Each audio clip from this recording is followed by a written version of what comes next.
বহরমপুর কৃষ্ণনাথ কলেজে কলেজ পড়ুয়াদের নিয়ে আয়োজিত হলো জেলাব্যাপী বক্সিং প্রতিযোগিতা। এদিনের এই বক্সিং প্রতিযোগিতায় অংশগ্রহণ করেন মুর্শিদাবাদ জেলার বিভিন্ন প্রান্তের ছেলেমেয়েরা।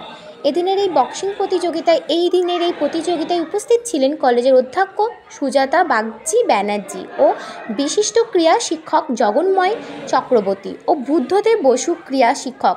এখানে অনেক বিশিষ্ট ব্যক্তিবর্গ। আগামী দিনে মুর্শিদাবাদ জেলায় নতুন বক্সিং একাডেমি শুরু হতে চলেছে বলে জানান বুদ্ধদেব বাবু।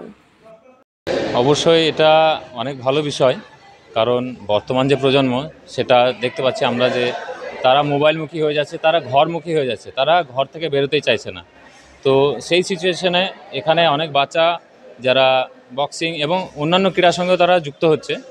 অবশ্যই এটা আমাদের জন্য ভালো এবং পরবর্তী জেনারেশনের জন্য এটা অবশ্যই ভালো।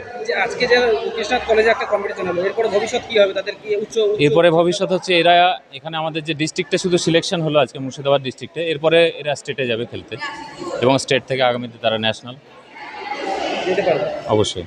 আপনার নতুন করে যদি কেউ বক্সিং শিখতে চায় বা আগ্রহ থাকে, কীভাবে যোগাযোগ করবে আপনাদের সাথে? নতুন করে বক্সিং শিখতে চাইলে আমরা বহরমপুরে আমাদের একাডেমি আছে, যেটা এখন শক্তি মন্দিরে আছে, কিন্তু অ্যাড্রেসটা কিছুদিন পর হয়তো আমরা চেঞ্জ করব, সেটা আমরা সোশ্যাল মিডিয়া মারফত জানিয়ে দেবো। এবং বেলডাঙ্গাতে আমাদের একটা একাডেমি আছে, যেটা হচ্ছে বেলডাঙ্গা বড়ুয়াতে। সে সুবিধা পাবে এখন বহরমপুরে? অবশ্যই পাবে। কী নাম? আমার নাম শামীম আহমেদ। আমি মুর্শিদাবাদ জেলা বক্সিংয়ের হেড কোচ, সেক্রেটারি।